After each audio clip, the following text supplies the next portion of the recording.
bienvenido a Aerotrastornados. Volvemos con Aviones 10. Como habrás visto, vamos por los aviones japoneses. Hice una encuesta en el grupo de Telegram y salió así. La verdad que puedo reunirlos todos en un solo episodio porque tampoco hay mucho que ver. Tampoco tiene una historia de combate o un antes y un después en su zona de influencia. Ni siquiera ventas a otros países, ni récords, alguno interno, ¿vale? Pero sí podemos sacar algunas claves geopolíticas interesantes respecto a la política de defensa del Japón desde la Guerra Fría y a lograr cierta independencia industrial y tecnológica de los Estados Unidos a costa de gastar mucho dinero en sistemas de armas que al final salen por una pasta ancha. Pero oye, si se lo pueden permitir, está bien hecho. Y el atractivo de que, bueno, es tecnología japonesa, eso lo hemos vivido muchos los que somos de las generaciones de los 80 o los 90, y sobre todo el desconocimiento. ¿Qué ha hecho esta gente? Si tiene una industria de la hostia, tiene que haber hecho unos aviones de la hostia. Bueno, Vamos a verlo, porque yo al principio venía a hablar del Mitsubishi F2 y ya de paso de su antecesor, que no lo es tanto, ya lo veremos por qué, el Mitsubishi F1. Pero para hablar del F1 tengo que hablar del Mitsubishi T2, el entrenador, y ya puestos, pues no nos va a costar mucho, ya verás 4 párrafos, introducir al entrenador T1, que tiene su importancia también en esta historia. Así que ya ves que nos ha salido un pequeño monográfico de los aviones a reacción japonesa, aunque principalmente vamos a hablar del Mitsubishi F2, o como lo apodan algunos japoneses, Viper 0, donde mezclan el apodo de F-16 y el 0 en teoría viene de un acrónimo, pero bueno, realmente van a rememorar el 0 de la Segunda Guerra Mundial. ¿Por dónde empezamos? Pues no vamos a empezar por Mitsubishi. Seguro que te suena otra empresa japonesa, Fuji, yo me acuerdo de los carretes de fotografía, los famosos Fujifilm, pero también de otras muchas cosas. Bueno, pues resulta que es el primer avión militar a reacción de producción diseñado y construido en Japón. Y también el primer avión militar de uso militar después de la Segunda Guerra Mundial, que fue el Fuji T1. Estamos hablando de la segunda mitad de los 50 y Japón operaba con el North American Sabre F-86, no recuerdo exactamente con qué versión, no sé si el Echo, y se pidió un entrenador a reacción de transición. La concepción era bastante parecida al propio Sabre, aunque no es una copia, ¿no? Lo que pasa es que, bueno, al utilizar los mismos depósitos del F-86 para abaratar precio y mantenimiento, a primera vista, ostras, esto es como un restyling del americano, ¿no? Pero no, era un avión de transición para ir a los F-86, que en ese momento actuaban, aunque en teoría como cazabombarderos eran más de intercepción. Es bastante diferente, es bastante diferente a la que te fijas un poco, poner los perfiles, aparte de ser biplaza, evidentemente, y la toma de aire en el morro del avión, pues iba a montar un motor japonés, un Ishikawajima J3. Pero como hubieron retrasos, se adquirieron motores para los primeros Fuji T1, que serían los británicos Orpheus. Los Orpheus, bueno, puede que no te suene mucho, porque lo lleva aquí en Europa el G91 Gina, el entrenador británico Folagnat, el caza indio diseñado por Kurtank, el Marut y otros fracasos por el estilo. No era un mal motor, no era un motor malo, pero bueno, cayó en proyectos menores. Es mucho más conocido por ser la base del motor de toberas orientables Pegasus. Ese sí que ya te suena, ¿no? Es el motor de los Harrier. Posteriormente se construyeron más T1s a partir del 70, otros 20 ejemplares, esta vez sí con el motor Ishikawajima, siempre me he hecho un lío con este nombre, Ishikawajima J3. La cosa iba bien y el entrenador era bastante aceptable para su propósito, la verdad, muy bien. Pero llegaron los nuevos cazas F-104 y realmente ese entrenador no funcionaba para eso. Necesitaban un entrenador diferente, que al final lo que hicieron es comprar de paso los T-33 Shooting Star. Así que este pasó a segundo plano y se fue abandonando hasta que a mediados de los 80, aún duró, se dieron de baja. El siguiente entrenador a reacción fue el Mitsubishi T2. Este ya empezó a ser algo serio. Este fue el primer avión supersónico desarrollado en Japón. Fue un requerimiento de las fuerzas de autodefensa para un biplaza bimotor supersónico en la segunda mitad de los 60. El primer prototipo volaría en el 71 y el Ministerio de Defensa pediría 28 del tipo T2 de entrenamiento avanzado y 58 T2A de entrenamiento de combate. El diseño y la mayoría de elementos eran japoneses salvo los motores, que esta vez no pudieron desarrollar uno propio a tiempo, sino que fueron de nuevo a la Rolls-Royce, pero esta vez a la Rolls-Royce Turbomeca, los Adur. Es seguro que te suena mucho más porque es el motor del Jaguar. También de los entrenadores británicos de la familia Hawk. Eso sí, fueron construidos bajo licencia por Ishikawajima, lo cual, pues el intercambio tecnológico les era bastante interesante.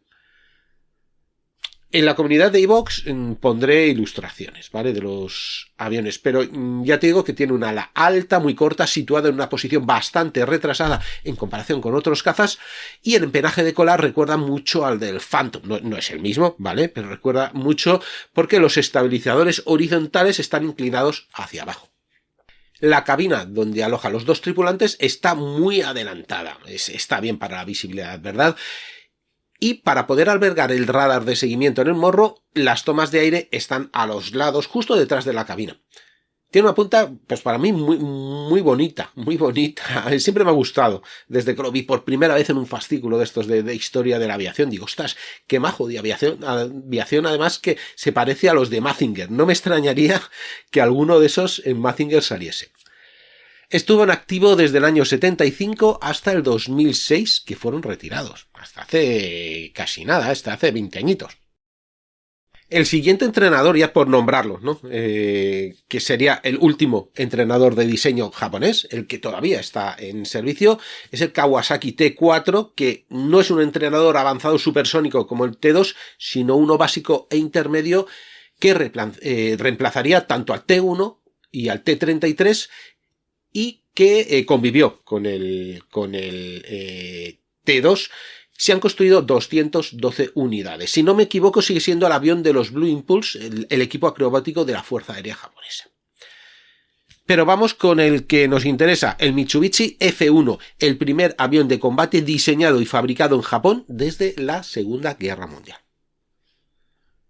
La Fuerza Aérea de Autodefensa del Japón estaba buscando fabricar ellos mismos o bajo licencia, pero en suelo japonés, un avión cazabombardero cuyo rol principal fuese el ataque a superficie.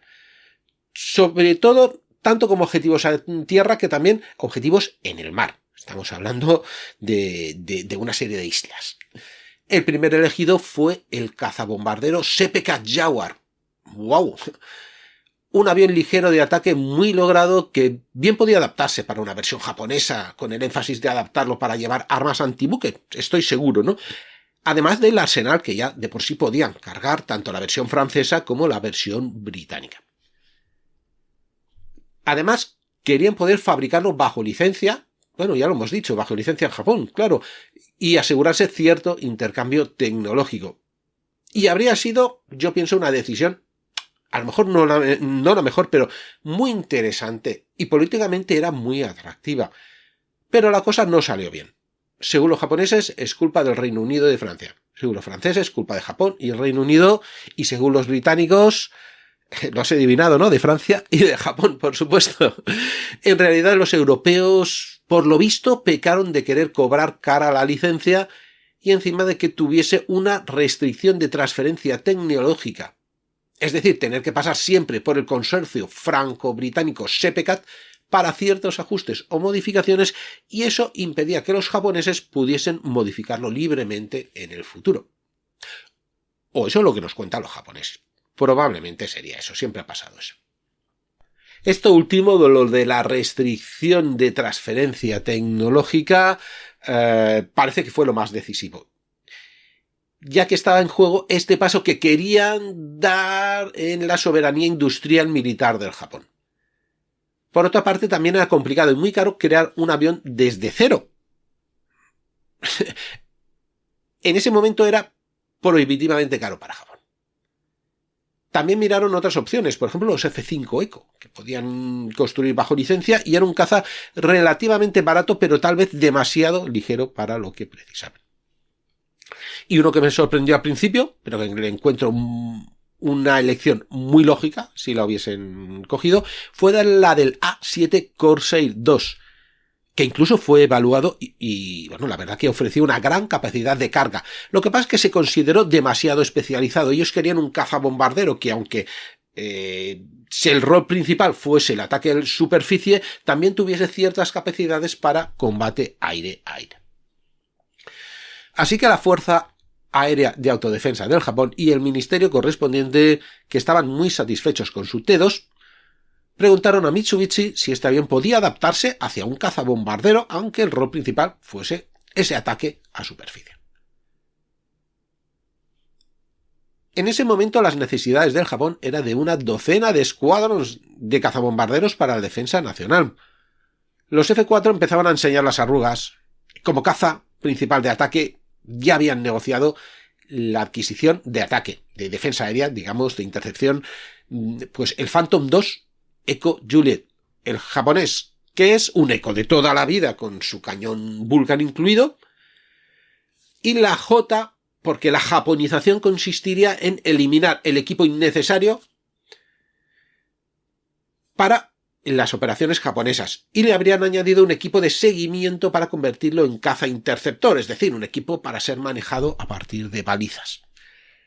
Casi que sería un avión de caza y tendría muchas menos capacidades de ataque a superficie.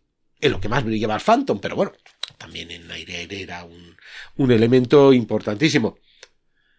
Casi todos los construyeron en Japón bajo licencia y llegaron a tener hasta 154, entre desplegados y reservas, 154.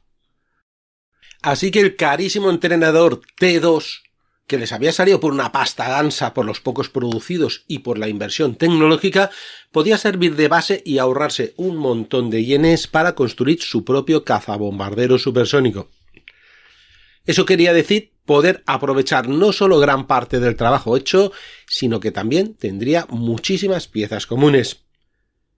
El requerimiento se hizo en el año 72 y por supuesto sería el complemento del Phantom, con lo que su rol cada vez iba a tender más al ataque a superficie que a la intercepción. Sobre todo, estamos hablando de defender las líneas marítimas del Japón. Para las primeras pruebas, simplemente se modificaron un par de aviones de serie del T2 que empezaron las pruebas en el 75. Y para pasar de entrenador avanzado a cazabombarderos sufrió varios cambios, algunos más evidentes que otros. Por supuesto, lo convertimos en un monoplaza y hay que cambiar la cabina. Así que se elimina el asiento trasero y todo ese espacio va a ser para la electrónica, que además reduciría peso y simplificaría la estructura porque simplemente se carenaría. El problema era que le quitaba visión hacia atrás al piloto, y eso no era baladí. Se estudiaron otras soluciones, como rediseñar entonces toda la parte delantera del avión y poner una cabina por ahí en medio por donde, digamos, estuviese antes el instructor en el F2, pero habría sido muy costoso. Habrías de rediseñar toda esa parte delantera, era mucho trabajo. Así que mejoraron todo lo posible la cabina para tener cierta visión lateral más que trasera y ya está. También se le añadiría un tipo mejorado de asientos eyectables. El cañón de 20 milímetros, un Vulcan en el entrenador, en el F2, en el T2, en el entrenador era un pod bajo el fuselaje, mientras que en el F1 estaría integrado. La munición iría detrás de toda la electrónica que se había puesto, porque aún sobraba un poco de espacio de quitar el espacio del segundo tripulante. Los soportes alares del entrenador estaban dedicados a tanques de combustible ligeros, pods de práctica, pero en el F1 se reforzaron para llevar más armamento, más pesado, Y pasamos a 7 soportes, 1 ventral, 4 subalares y 2 de punta alar. Eso le va a permitir llevar una carga bélica operativa mayor, no muchísima. Sería un poco más de 2.500 kilos, pero ya podía operar con bombas, cohetes, misiles y, por supuesto, también depósitos suplementarios de combustible. Eso quiere decir que el ala fue reforzada y también el resto de fuselaje. Esta vez, de esta estructura más ligera que llevaba el entrenador, se utilizarían, en vez de aleaciones de aluminio, materiales compuestos para reducir el peso estructural, todo lo que fuese posible para compensar el aumento de peso que le daba la aviónica, el armamento y los depósitos de combustible extra. Porque los motores iban a ser los mismos. Sí que se había pensado que los propios motores del Phantom, los J79, algún tipo, la verdad eran muy grandes, pero no sé, a lo mejor podían caber. Pero al final empezaron a hacer cálculos y no casaba para nada con este avión. Así que siguieron con los Adur, que creo que lo he dicho antes, eran los mismos que llevaba el propio Jaguar. Así que todavía franceses y británicos hicieron caja con los motores fabricados bajo licencia. La aviónica cambia sustancialmente de una aviónica dual para entrenamiento a sistemas de navegación inercial, ordenador de misión y sistemas de control de tiro integrados. Esto es básico para la navegación precisa a baja cuota sobre el mar y el ataque con misiles guiados. La capacidad de combustible era muy similar, pero estaba optimizada para llevarlo de forma constante con tanques de combustible desechables que aumentarían el alcance. Y por último el radar, que es el que permite llevar ciertas armas. Según el radar, si no solo son bombas y cañones y misiles no dirigidos, pues necesitas cierto tipo de radar. El radar que lleva el entrenador T2 es una versión reducida del primer radar del Phantom, del APG-59, construido por Nissan. Suficiente para su misión de entrenamiento, pero aquí nos encontramos con una versión de radar de control de tiro AVG-11, que es también la del Phantom, pero es una evolución del APQ-72, el que le instalaron los británicos y era también capaz de operar con misiles de medio alcance Sparrow guiados por radar semiactivo. En ese momento era el misil de largo alcance, que ahora no pasaría no llegarían a medio, pero sería el misil de largo alcance de los 70, estándar del bloque occidental. El F1 tampoco es que estuviese pensado exactamente para eso, pero bueno, ya puesto. Los primeros F1 en entrar en servicio lo hicieron en abril del 78 y se construyó un número muy pero que muy pequeño, 77. ¿Por qué se decidió gastar tanta pasta? Porque aunque saliese del F2, seguía siendo más caro que cualquiera de las otras opciones, pues porque Japón no quería perder la base industrial militar ni la soberanía en el diseño y construcción de aviones. Esto es caro, para mí me parece correcto, pero es caro, eso lo tienes que pagar, y no todos los países se lo pueden permitir. Pero siempre es recomendable para no depender de terceros a la hora de defender tus intereses. Aunque la primera previsión fue de construir 4 escuadrones con 126 aviones, en el 72 se quedó en 3 escuadrones y 96 aviones y pocos meses después se mantuvieron esos escuadrones, pero se redujeron los efectivos a solo 68 aviones.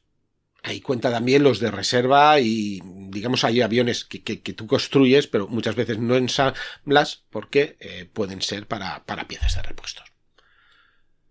Sirvieron a partir del 77 en el tercer escuadrón, en el 79 en el octavo y en el 80 en el sexto. La Fuerza Aérea quería equipar un cuarto escuadrón, pero no sé si el Ministerio de la Caja de las Pelas, es decir, el de Hacienda, le dijo que no había presupuesto o que todavía estaban saliendo de la crisis del petróleo o las dos cosas. Se preveía que fuesen reemplazados a partir del año 90 con la aparición del nuevo caza F2, que todavía no sabían qué es lo que iba a ser, era el proyecto. Pero con el retraso del F2 esto no se produjo hasta el 2006, 15 años después, y ya veremos cómo fue esto. Vamos a ver el rol que desempeñaría. El rol que desempeñaría debía ser de avión de ataque a superficie, sobre todo naval, pero también a superficie, e interceptor. El problema es que, como hemos dicho, el motor J-79, el del Phantom, era un motor que no habría hecho de él un buen avión. No casaba bien, ya lo he dicho. Como le pasó al Kifir. Pero es que mantener los Orpheus, con su potencia muy justito, no le permitió ser un buen interceptor. Y aunque hacían ejercicios con los Phantom y con los F-5 como avión de caza, en realidad aire-aire podía llegar a utilizarse muy limitadamente. O sea, como caza interceptor ligero, muy limitadamente. Fue en el ataque superficie en especial, ya lo hemos dicho, el ataque contra buque, donde mejor podía haber demostrado sus habilidades. Rápidamente, las características técnicas, tiene una longitud, es larguete para la época, 17,85 metros, envergadura 7,88, sin los lanzadores de punta alar. Es decir, con los misiles creo que son a lo mejor unos 60-70 centímetros más. Superficie del ala 21,17. Unas alas muy cortas, realmente. Aunque por ahí te digan, no, eso viene del Jaguar y fue copiado del Jaguar. No es verdad. La aerodinámica viene toda del F-104. Lo que pasa es que si tú empiezas a poner imágenes en ángulos que se parecen o perfiles que se parecen, verán, sí, es un avión con alas en flecha, sí, y un morro puntiagudo, sí. Algún problema más, pues al final se parecen todos. Bueno, velocidad máxima, Mach 1,6. Alcance máximo con 3 tanques de combustible desechables, 2.600 kilómetros, aunque el radio de combate óptimo se calculaba en menos de 800 kilómetros con armamento. Ya les bastaba, aunque las fuentes cambian evidentemente según la misión. Armamento estándar serían misiles Sidewinder en las puntas alares, diferentes pods de cohetes de 70 y 125 milímetros, estándar estadounidenses, bombas estándar Mark 82 de 227 kilos, tanto de caída libre como guiadas por infrarrojos, las JDAM, y diferentes misiles antibuque de fabricación nacional, de los cuales luego hablaremos de todos ellos con el F2. Y ahora es cuando entra en escena el F-15J, de Japón, un avión pesado de superioridad aérea que supongo que ya conocerás de sobras y que estarían destinados a reemplazar a los vetustos F-104 y también a la gran mayoría de Phantoms.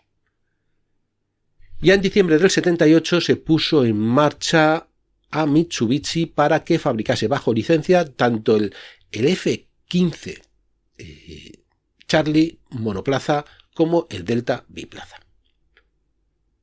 Todo se podía construir bajo licencia, salvo los motores y, una gran mayoría de aviónica, ¿no? Y de contramedidas electrónicas.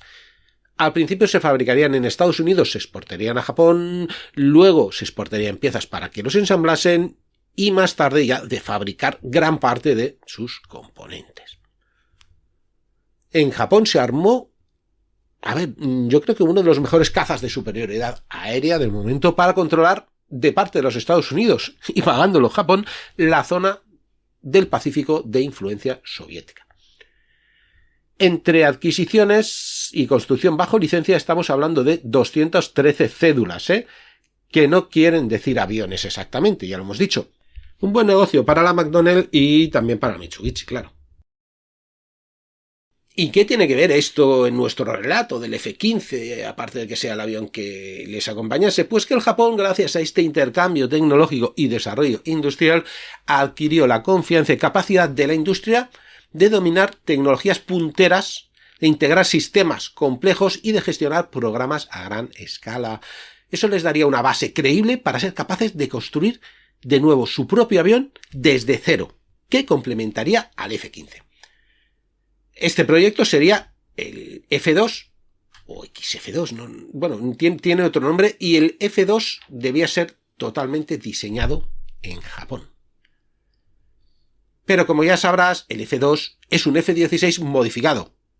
Entonces, ¿qué es lo que pasó? ¿No fueron capaces? Bueno, a ver, esto es muy divertido y muy controvertido, porque Estados Unidos aprovechara uno de los tantos escándalos de venta fraudulenta de la época por parte de una industria japonesa para imponer sus propias condiciones. Este suceso fue conocido como escándalo Toshiba-Kongsberg y fue aprovechado por los lobbies industriales estadounidenses para evitar la entrada de tecnología japonesa al mercado americano. Un poquito de rock japonés de la época y te lo explico.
En los tiempos de la Unión Soviética, ciertos países firmaron con Estados Unidos a la cabeza un tratado para evitar la venta de alta tecnología a los países de la órbita de la Unión Soviética, de la entonces Unión Soviética, y a la Unión Soviética, evidentemente.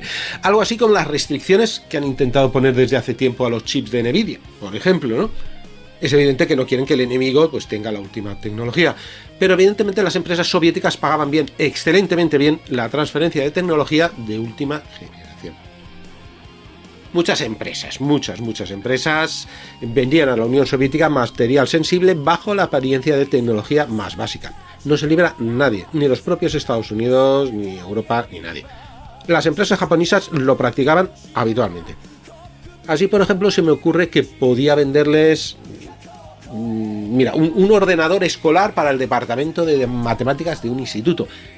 Era lo que pondría la documentación. Pero en realidad, en donde iba un ordenador muy normalito, muy básico, le estaban vendiendo un ordenador capaz de calcular trayectorias balísticas. ¿Eso cómo se llama? Beneficios. Pues bien, una división de Toshiba dedicada a construir máquinas herramientas le vende a la Unión Soviética 8 fresas industriales propias con control numérico de la empresa noruega Kongsberg. Esa máquina es capaz de funcionar con precisión 9 ejes simultáneamente. Las camuflaron como máquinas más sencillas de 2 ejes, un torno, vamos.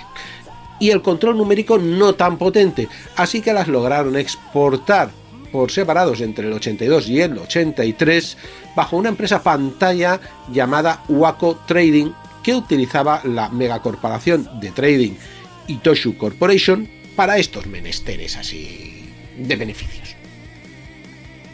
En los Estados Unidos se enteran y le acusan de haberles vendido una fresadora que se utiliza para fabricar palas de hélices de submarinos nucleares, que los harían más silenciosos. Luego, esto era bastante dudoso que lo utilizasen para eso, pero bueno, seguía siendo alta tecnología que pasaban al enemigo. Por una parte, se aprovecha esto para crear un sentimiento anti-japonés. ¿Por qué? Por los aviones F-2, no tenían que ver de momento, eso entraría luego.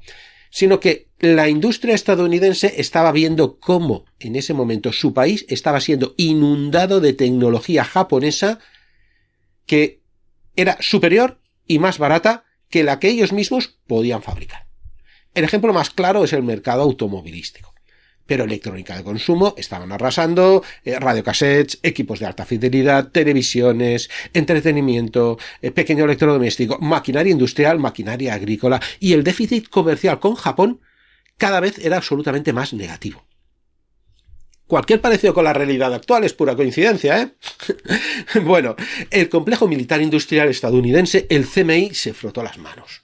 Siempre aprovecha estas cosas, ¿no? Y dijo que, como los submarinos soviéticos, gracias a esas fresadoras de 9 ejes, tienen una nueva hélice, necesitaban 30.000 millones de dólares más para construir 30 nuevos submarinos nucleares, porque por culpa de eso ya no pueden detectar bien a los submarinos soviéticos. ¿Qué cojones tiene esta gente? Repito, cualquier parecido con la realidad actual es pura coincidencia, mal pensados. Bueno, la empresa fue sancionada y multada, tanto la japonesa como la noruega.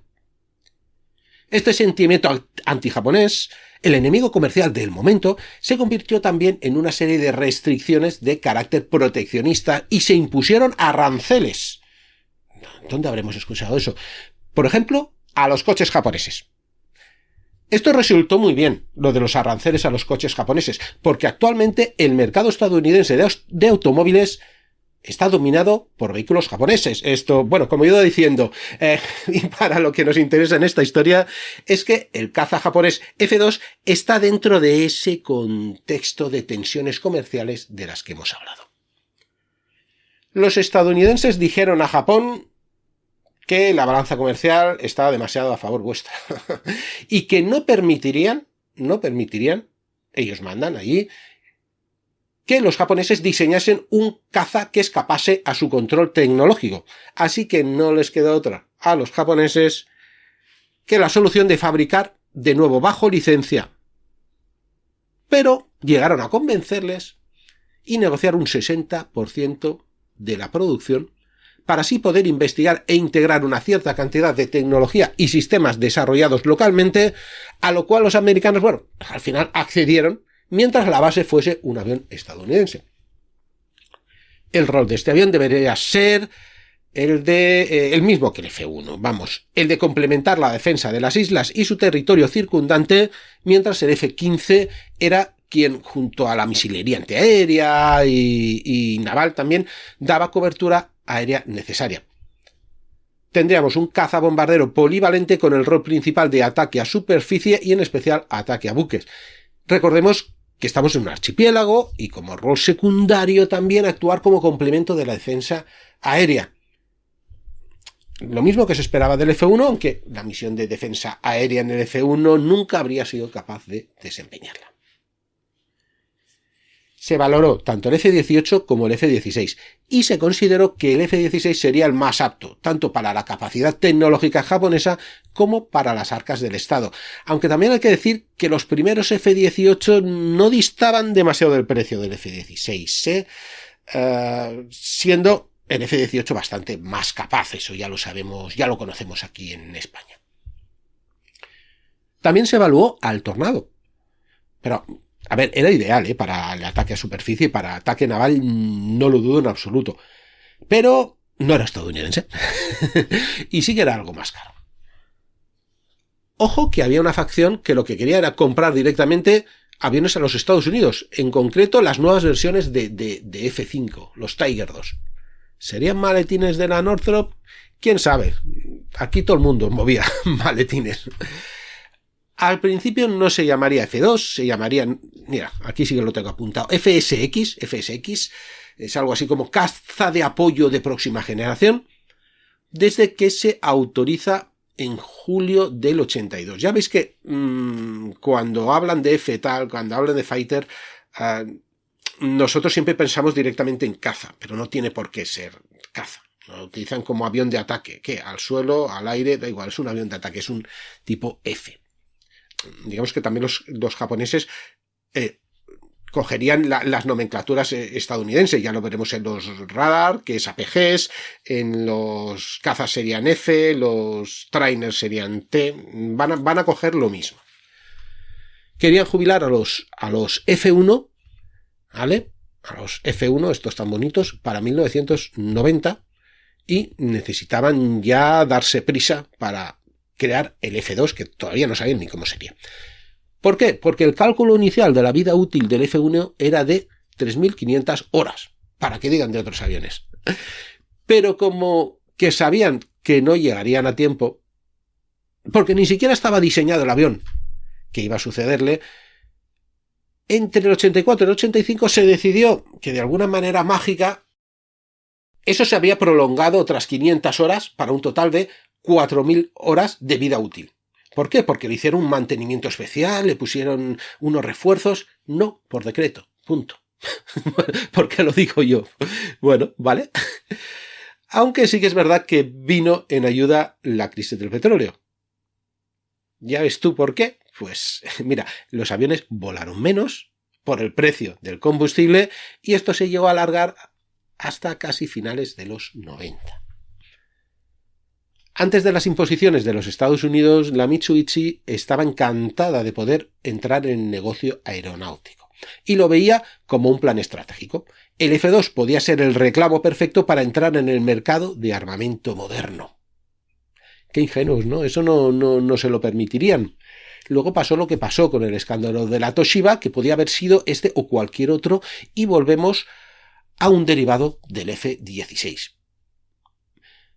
Pero claro, no es que se quedasen simples cambios en ponerle un par de canards y ya está, ¿no? Como se hizo en su momento con el Mirage. No, hay que entender que el F-16 no es que sea el avión ideal para el ataque al suelo, no. Y eso que hoy en día lo puede hacer solventemente, pero sigue siendo un diseño original como un excelente caza ligero puro. Y la capacidad de ataque al suelo vino luego. Es decir, no se hizo para eso, sino que las armas se tuvieron que acoplar al F-16. No el F-16 se hizo para las armas de ataque al suelo. Así que si querían un avión que realmente cumpliese la misión de ataque, necesitaban modificaciones sustanciales. Así que lo rediseñaron con un 25% más de superficie alar, que daría mayor capacidad también de combustible por añadir otros depósitos alares más grandes. Pero sobre todo mucha mejor sustentación para misiones marítimas y de ataque, que es lo que le falta al F-16. Se alargó también el fuselaje y la cabina.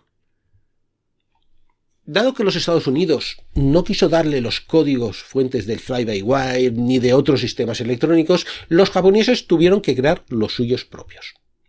Se intentó una negociación a partir de los Estados Unidos porque, los Estados Unidos creyeron que no serían capaces y le podían sacar más pasta. Pero con una serie de restricciones que no permitirían tampoco a los japoneses poder actualizarlos. Y ya sabes, de la necesidad, virtud. Y cuando a la Lockheed fue a pasarle la última oferta, los ingenieros de la Mitsubishi ya habían sido capaces de crear sus propios sistemas, por lo que estos obtuvieron un control soberano sobre los sistemas críticos y las futuras actualizaciones. No está mal, ¿eh? No está mal. Y esto incluye también el radar. A ver, los radares de esa época y por supuesto el que armaba el F-16 seguían siendo muy deficientes en cuanto a exploración hacia abajo. El eco del suelo y del mar es algo complicadete, ¿eh? Así que crearían un nuevo radar, muy potente, y que sería el primer radar montado en un caza. Digamos que el F-2 sería el primer caza operativo del mundo con radar AESA. El récord del que hablábamos.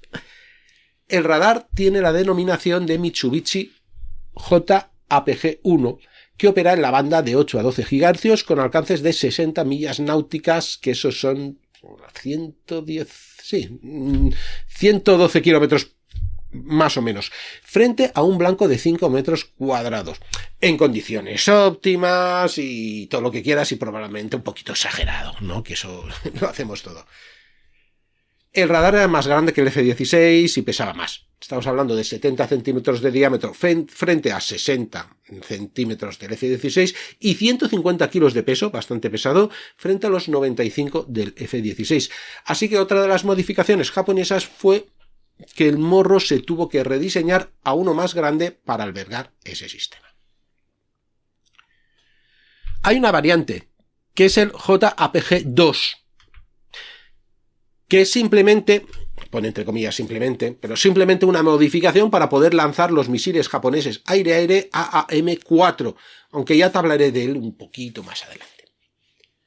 En cuanto a los materiales, los japoneses tenían otras ideas y utilizaron muchos composites como el grafito epoxi que reducirían peso e incluso la firma radar, así que aumentaban la autonomía y la supervivencia. Por último, el armamento que pudiese llevar, pues, era clave para la misión, claro.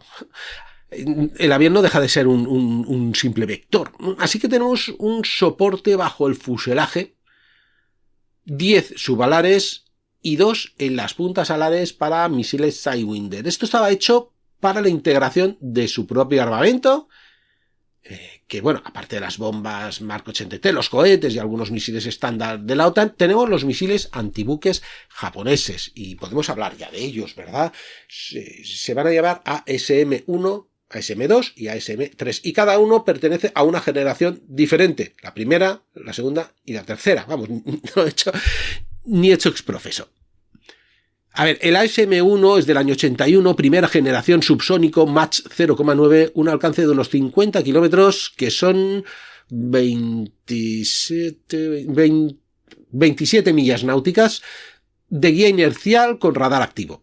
El diseño es similar a los AGM-84 Harpoon de primera generación, aunque estos podían triplicar el alcance. Y también podíamos compararlo tranquilamente, por su vuelo rasante, con los Exocet de finales de los 70, de los que hablamos mucho en la serie de Malvinas. Este ASM-1 era el arma principal del Mitsubishi F1. A mediados del 95 entraría el ASM-2, que es un desarrollo no es un desarrollo del ASM-1, sino de un misil, el tipo 88 SSM-1 de finales de los 80, que era un misil tierra-mar. Se lanzaba desde un vector móvil terrestre, de segunda generación, subsónico también, Mach 0,9, con un alcance, bueno, no muy largo, pero ya son 170 kilómetros, y comparte con su antecesor la guía inercial y los infrarrojos, y a partir del año 2002 la guía por GPS. Estos también llegaron a ponerlo los Phantoms japoneses, que podían llevar hasta 2, mientras que el F2 sí que estaba hecho para eso, puede llevar hasta 4 bajas o alas. El ASM-3 es supersónico, supera el Mach 3, su alcance es de 200 kilómetros, muy corto para los estándares actuales. Por eso se está desarrollando una mejora para un alcance de 400 kilómetros, que por lo que estoy viendo en las noticias, ni el ASM-3 está generalizado y el ASM-4 ni se ha llegado a implementar ni a probar. Al tiempo, ya veremos, ¿no? Pero es bastante interesante porque va a combinar un motor de combustible sólido que dará el impulso inicial y luego se activará un estratorreactor. Será guiado por GPS y en un momento dado se activa su radar. En teoría también está preparado para blancos terrestres. Tanto los ASM-1 como los ASM-2 siempre han estado por debajo de sus contrapartidas, los francesas, estadounidenses, pero el ASM-3 parece que está haciendo un buen trabajo. Aunque por lo visto la versión mejorada está bastante estancada. Probablemente por la capacidad de mejoras que se le quieren poner. Es normal. Contra más desafíos, más difícil. Todavía existe un desarrollo de este misil que en teoría lo convertiría en hipersónico, la palabra de moda, ¿no? Por poder llegar al Mach 5. Ya los analistas tuiteros de salón, estos que conocemos ya demasiado y estamos hasta el nabo, pues ya han bautizado con el nombre, es el ASM-4, por supuesto, yo lo sé. Hombre, tiende a eso, vale. Que sea más rápido, más alcance, más furtivo y más de todo, pero conseguir eso no es tan fácil ni es tan rápido. Y cuando se implemente, empezaremos con las pruebas, los fallos, hasta que al cabo de otros 10 años sea completamente operativo. Y acabamos con el armamento, vamos a por el F2, vamos a hacer un pequeño recorrido sobre su evolución, ya que sabemos un poco todo. Al principio se van a dar a conocer una maqueta a escala 1:1 en el 92. Luego, en el 95 se termina el primero de los 4 prototipos y el 7 de octubre del mismo año realiza su primer vuelo de pruebas. En ese momento es cuando ya se decide la cuota de participación. Lockheed se encargará de producir el 40%, Mitsubishi el 60% y se ensamblaría en Japón. Las cosas, para sorpresa de nadie, con el primer prototipo de todos los aviones, al principio no fueron demasiado bien, porque el nuevo ala le daba una nueva aerodinámica y también se tenían que probar los nuevos materiales ultraligeros. Compensar el mayor peso, eso creaba grietas en el fuselaje en lugares inesperados que se debían reforzar, etcétera, etcétera. También hubieron problemas con el radar porque no se entendía con el resto del equipo electrónico. Eso es algo grave. Y por lo visto, cuando se desplegó, todavía existían funciones del radar que no era capaz de utilizar correctamente hasta mediados de la década del 2010. De todas formas, ya a finales del 2000, a 13 años del inicio del proyecto del F-2 basado en el F-16, se entregó el primer avión de producción. Y todavía no estaba operativo. Pero resulta que la previsión inicial, cuando empezamos, ¿no? A principios de los 90, bueno, vamos a tener 140 aviones para un total de 3 escuadrones de apoyo. Ostras, no está nada mal el número, ¿no? Estamos hablando de 21 aviones por escuadrón, otros 39 como reemplazos y repuestos, luego 8 biplazas de entrenamiento y conversión y 11 aviones destinados al equipo acrobático. Oye, muy bien, ¿no? Muy bien. Los 90, el año de Japón. Cuando llegó aquí a España el manga también. En el año 95 la cosa cambia y se elimina el equipo acrobático, por lo que tenemos 130 aviones. Bueno, han eliminado el equipo acrobático porque lo van a hacer con otros aviones más baratos de entrenamiento. Vale. Eso también lo llegaron a hacer los Estados Unidos. Año 2004. Se empezaba a introducir ya poco a poco el F-2, casi de prueba. Pero de 39 aviones de reemplazo y repuesto, pensaron que solo necesitarían 15. Bueno, a ver, menos de la mitad, ¿eh? No solo eso, sino, ¿te acuerdas de esos 8 entrenadores biplazas que serían entrenadores avanzados o aviones de transición? Ya no lo necesitamos. Así que nos quedamos en un pedido de 98. 2 años después, en el 2006, solo 11 aviones de reemplazo. Ya sabes que ya con 15 ya no tiraban, con 11 todavía menos.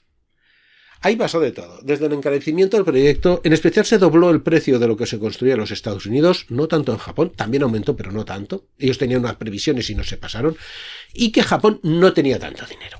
Con lo que ahorraron no solo en número de aeronaves, sino en el número de horas de vuelo que iban a hacer y en la cantidad de misiles nuevos de todo tipo, desde construidos propios hasta adquisiciones exteriores, que sería parte del equipo de los escuadrones. Luego se intentó hacer un esfuerzo, ¿no? Le llamaron la atención y dijeron que tenían que cubrir la brecha de los cazas de cuarta generación, y eso se refería en que en 2005, en 2006, China ya superaba el número de aviones de cuarta. En 2005-2006 era todavía muy pronto, pero ya superaba el número de aviones de cuarta generación de los que tenían los japoneses. Y entonces se aprueba la adquisición de 12 nuevos cazas. Pero al final ni siquiera hubo dinero para eso. Y ahí se han quedado. Tenemos 3 escuadrones que siguen siendo, con muchísimas comillas, 21 aviones, pero ni los entrenadores. A ver, tienen el T4 que puede suplirlo de alguna manera, y en cuanto a las reservas estaban bajo mínimos. Ahora no hay ni mínimos, ¿no? Según los analistas estadounidenses. Además, leí un artículo creo que en Aerokei, donde hablaban del biplaza. Es decir, el biplaza iba a ser otro salto, pero no el biplaza como entrenador, sino que tenían una idea que después de crear el entrenador, una idea de cazabombardero todo tiempo que parecía bastante interesante, pero esto pues no se pudo desarrollar. El despliegue fue del 2001 a 2009, tercer, sexto y octavo escuadrones. En algún sitio encontrarás que son 4 o 5 escuadrones donde sirven, pero bueno, uno de ellos simplemente perteneciente al área de desarrollo de la Fuerza Aérea y otro está incluido en el escuadrón técnico, que no es un escuadrón, son aviones para los ingenieros, para ir probando cosas nuevas, etc. Hace poco jubilaron a los Phantoms y Japón ha firmado un contrato por casi 150 F-35, de los cuales han llegado ya unos 40. Creo que la proporción era 60% del tipo A, es decir, el más estándar, el que despega de una pista estándar, normal, y el resto del tipo B, el V-STOL. Supongo que más destinados a la Marina Y ya, bueno, apenas hace unos meses empezaron las pruebas para operar en los mini portaaviones como el Kaga o el Izumo. Estos portaaviones de juguete parecen de tente, pues ahí le van bien. Evidentemente el único caza que puede operar sería un Harrier, que eso ya está bastante desactualizado, o un F-35. Todos estos aviones, esos F-35, están fabricados en Estados Unidos. Aquí ya la transferencia tecnológica nos hemos olvidado. Todo el esfuerzo para eso.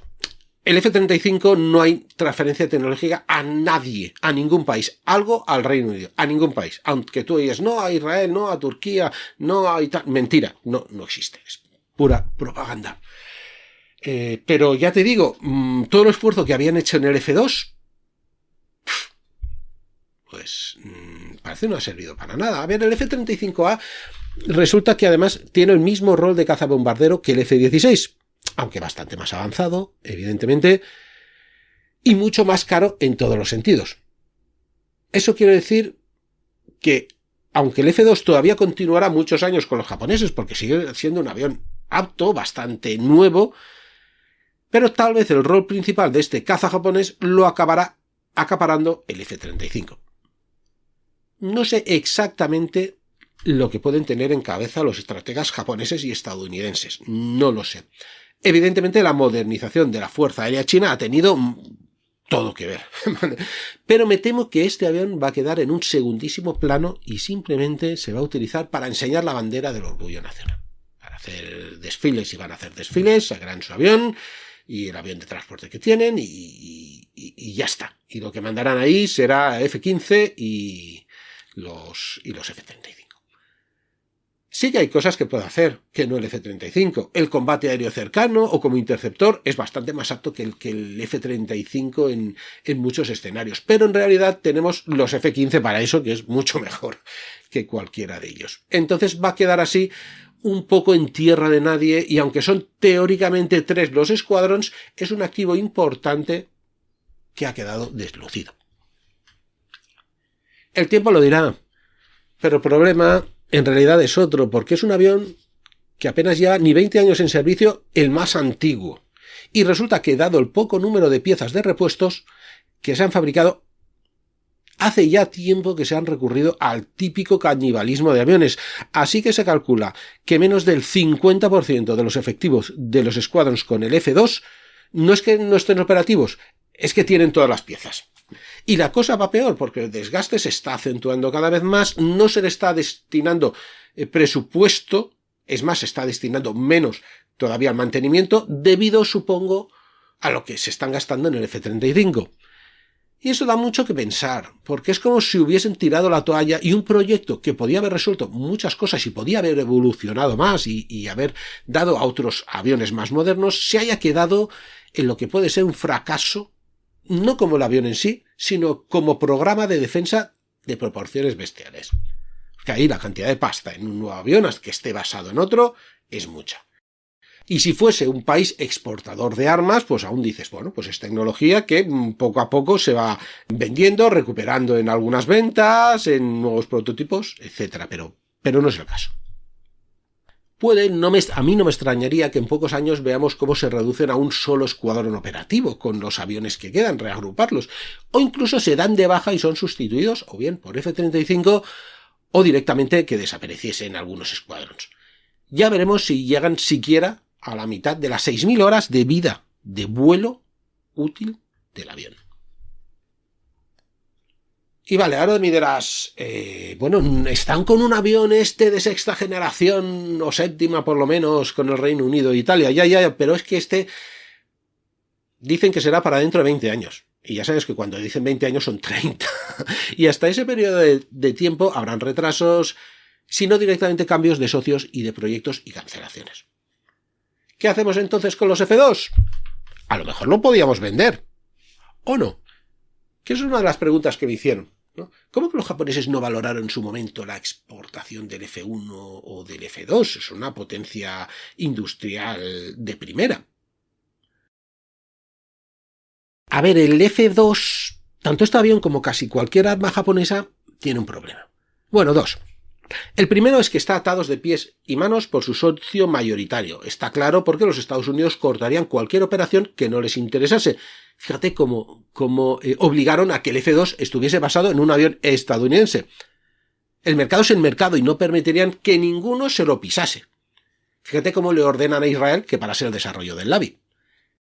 Y por otra parte tiene una serie de limitaciones, de restricciones legales, porque la Constitución del Japón tiene una cosa que se llaman los 3 principios de exportación de armas, que, bueno, para lo que nos interesa, prohibían casi por completo la venta de este armamento, de armamento ofensivo al extranjero. Podían venderte un radar, pero no el misil. Además, que también los diseños que hacen son muy específicos. A ver, el F-2 ¿a quién puede servir? Vale, sí, a Filipinas, a Malasia, a Indonesia, a Taiwán, a islas, ¿vale? A grupos de islas. Pero también está pisando el mercado de otros que no le van a dejar. Y Japón no tiene fuerza política para cambiar eso. Sí que es verdad que llegó a vender misiles Patriot fabricados bajo licencia con autorización de los Estados Unidos a Ucrania, pero simplemente es que no habían suficientes Patriots ni en los propios Estados Unidos. Eso lo aprovecharon para relajar un poco sus principios y la excusa fue poder vender armamentos si el país era el agredido. Claro, bueno, en Ucrania puedes decir, bueno, sí, es que atacan los rusos primero, vamos a dejarlo ahí, perfecto, me parece perfecto. Pero en otros casos, por ejemplo, una guerra civil, ¿quién lo determina? ¿Tú? Y también puede exportar equipo ya usado, tanques y otros excedentes, chatarra, vamos. Y aquí podría venir una posible exportación del F-2 como excedente si llegase el caso. Pero bueno, estamos hablando de mera hipótesis con posibilidades mínimas. Hay una cosa que algunos de vosotros me pedisteis para cuando hiciese el F-2. Dice, oye, cuando hables de este avión, haz una comparativa con los J-10, con los J-20, con los J-35, los 11, los 15, bueno, todos los aviones chinos, ¿no? A ver qué tal parado saldría. A ver, no están para eso. No están para eso. Quien está para eso son los F-15. Y los F-22 que puedan desplegar los Estados Unidos y pues, algunos otros aviones. El F-2 tiene habilidades para el enfrentamiento aire-aire. Ya has visto que por su planta alar no es que precisamente esté para hacer muchas cabriolas en el aire. Es un avión de ataque a superficie que sí puede ofrecer un cierto rendimiento en el combate aéreo, pero no es rival contra otro caza. Aunque claro, lo que decimos siempre que hemos hecho los versus, todo depende del contexto de combate donde se encuentre. Hoy ya no es un simple avión que se encuentra con otro tampoco, sino que hay un montón de sistemas que se enfrentan contra otro montón de sistemas y el avión acabe siendo un vector de una de las puntas de lanza que serían los misiles. Y vamos con las características técnicas de este monoplaza. Mide 15 metros, menos que el antecesor, el F1. 15 metros y medio, y una envergadura de 11,13 metros y una superficie alar grande para ser el avión que es, 34,84 metros cuadrados de planta alar. Peso en vacío 9.525 kilos, máximo en despegue 22.100 con una carga útil de 4.000 kilos y máxima de 6.340. Velocidad máxima teórica es de Mach 2 y su radio de combate óptimo máximo con 4 misiles antibuque ASM-2 y 2 depósitos de combustible lanzables de 60 kilos es de 800 kilómetros. En condiciones ideales, siempre ten en cuenta esto. Del armamento ya hemos hablado, aunque creo que no he indicado que lleva integrado, igual que el F1, un cañón Vulcan de 20 milímetros. Por supuesto, los misiles ASM 1, 2 y 3 y los misiles aire-aire estándar en la OTAN, los Sidewinder, incluidos algunos autóctonos, como los Mitsubishi tipo 99 AM4, que aunque fue muy ambicioso, no llegó a cumplir las expectativas y se espera que se reemplace en el futuro. Bombas las de siempre. las MK82 de 227 y las guiadas, las JDAM, que por si no te acuerdas, porque lo he contado ya en diversas ocasiones, son o las MK82 o las MK83 a las que se le acopla un dispositivo de guiado inercial. Y luego también supongo que cohetes podría llevar. Es lo más sencillo del mundo, vamos. Y ya solo me faltan las maquetas, que sé que a cierta parte de nuestra vieja guardia os interesa bastante porque, bueno, muchos de vosotros sois buenos maquetistas. Así que 3 minutos, Félix, para que nos cuentes brevemente los tipos principales de maquetas de los Mitsubishi F1 y F2. Hola a todos, soy Félix y como viene siendo habitual, Dani me ha pedido que hable sobre unas maquetas, las maquetas que hay sobre este avión. En principio vamos a hablar del F1, porque bueno, en el audio aparece un poquito la historia del Mitsubishi F1. Hay 4 maquetas de Fujimi a 1.48, son prácticamente las mismas, con algún tipo de complementos, extras, calcas y demás, pero bueno, básicamente es la misma maqueta pues reempacada, ¿no? Si bien tienen distinto número de referencia, ¿no? Y vamos a empezar, repito, 1.48, Fujimi, en principio, las 4 que tengo, pues bueno, os digo las referencias: 32023, 32013, 35192 y 32008. Y ya lo que es el F2, Mitsubishi F2, bueno, hay muchas para elegir, entonces en principio las hay de todas escalas, pero bueno, yo he traído estas y os comentaré tanto la escala como la marca, que es principalmente es Aseagua, y son ediciones limitadas, es decir, de aniversarios, ¿no? Por ejemplo, tenemos el Mitsubishi F2B del 21 Escuadrón en el 40 aniversario, ¿no? Con alto detallado, que es la 07457. Tenemos a la escala 1.72, que es la Aseagua 00765, que es del 50 aniversario, es un F2. A 1.72, el 60 aniversario, es el F2 T4, que es la 02186, ¿vale? Esta es a 1.72 es Aseagua.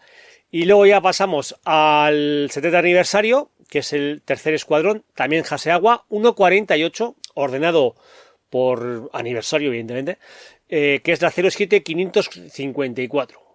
Y hasta aquí lo que es las ediciones limitadas sobre aniversarios, ¿vale? Ahora tenemos ediciones limitadas, pero de escuadrones especiales o eventos especiales, ¿no? Tenemos el Mitsubishi F2B del tercer escuadrón Bear Guardian 23 del año 23, 07520.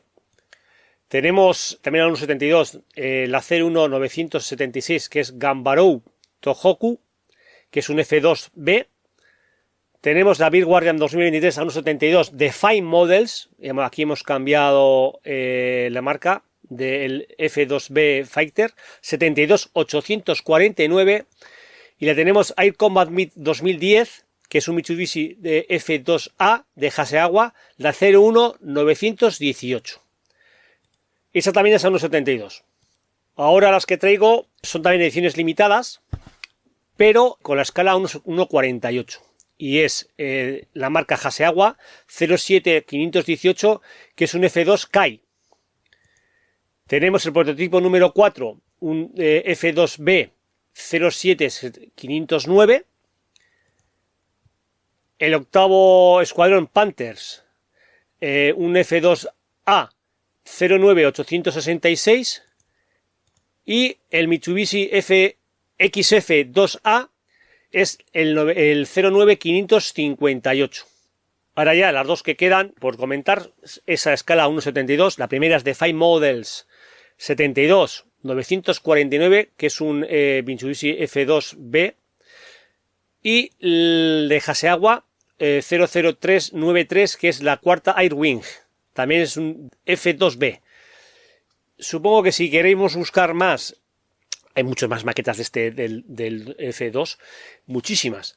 complementos, mejoras en resina, calcas y demás. Bueno, pero bueno, yo creo que con esta relación que he traído, creo que nos podemos hacer una idea que, sobre todo, estas marcas que son japonesas, Fine Models y Hasegawa, pues hacen muchas tiradas de aviones propiamente de japoneses. Entonces, creo que tenemos para elegir ampliamente. Y eso es todo.